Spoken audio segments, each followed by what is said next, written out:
ഞങ്ങളിന്ന് ഇറങ്ങട്ടെ. ശരി ചേച്ചി. മഞ്ജു, കാറിന്റെ താക്കോല്. മോനെ, നീ എന്താ ചെയ്യുന്നത്? എന്താ അമ്മേ? ഗിരിയേട്ടനല്ലേ ഓടിക്കുന്നത്? അല്ല, മഞ്ജു ഓടിക്കും.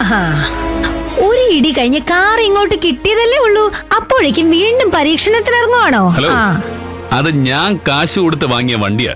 അതില് പൊടി പിടിക്കുമ്പോ കഴുകിടാനല്ലാതെ അഭിപ്രായം പറയാനുള്ള സ്വാതന്ത്ര്യമൊന്നും ഞാൻ കുഞ്ഞാറ്റയ്ക്ക് തന്നിട്ടില്ല. അല്ല മോനെ, അവള് പറഞ്ഞതൊരു കാര്യമില്ലേ? ഒരു ആക്സിഡന്റ് ഇപ്പൊ കഴിഞ്ഞല്ലേ ഉള്ളൂ. അമ്മേ, വണ്ടി ഓടിക്കാൻ പഠിക്കുന്നത് കുട്ടികൾ നടക്കാൻ പഠിക്കുന്നത് പോലെ തന്നെയാ.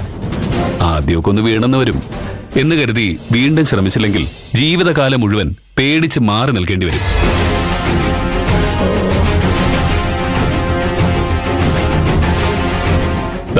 നീ വണ്ടി എടുക്ക. വേണ്ട ഗിരിയേട്ടാ, എനിക്ക് നല്ല ടെൻഷനുണ്ട്. നിന്റെ ടെൻഷൻ വണ്ടി ഓടിക്കുന്നതിനെ കുറിച്ചാണോ അതോ ഇവരെന്തെങ്കിലും പറയുന്നതിനെ കുറിച്ചാണോ?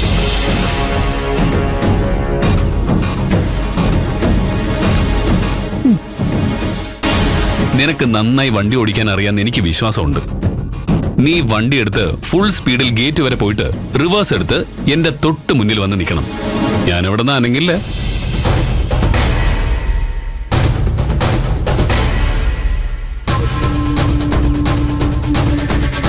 ഇതെന്താ സർക്കസോ? നീ വണ്ടി എടുക്കും മഞ്ജു.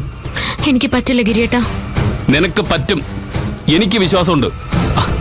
നമ്മൾ ഇതൊക്കെ പ്രാക്ടീസ് ചെയ്തല്ലേ. എന്തിനു ഗിരിയേട്ട വെറുതെ ഇങ്ങനെ വാശി കാണിക്കുന്നേ? നീ മാധവന്റെ മകളാണെങ്കിൽ വണ്ടി എടുക്ക. മോളെ, അവൻ നിന്നെ വെറുതെ വാശി കയറ്റാൻ പറയുന്നതാ. നീ അബദ്ധമൊന്നും കാണിക്കല്ലേ. ചേച്ചി ഇത് ചെയ്തില്ലെങ്കിൽ അതിന്റെ ചീത്തപ്പേര് നമ്മുടെ അച്ഛനാ. മാധവന് ചീത്തപ്പേര് വന്ന ഞങ്ങൾക്കെന്താ? ഞങ്ങൾക്ക് വലുതേ ഞങ്ങളുടെ ഗിരിമോനാ.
അവളെ വന്ന് ഇടിച്ചു തെറിപ്പിക്കണേ.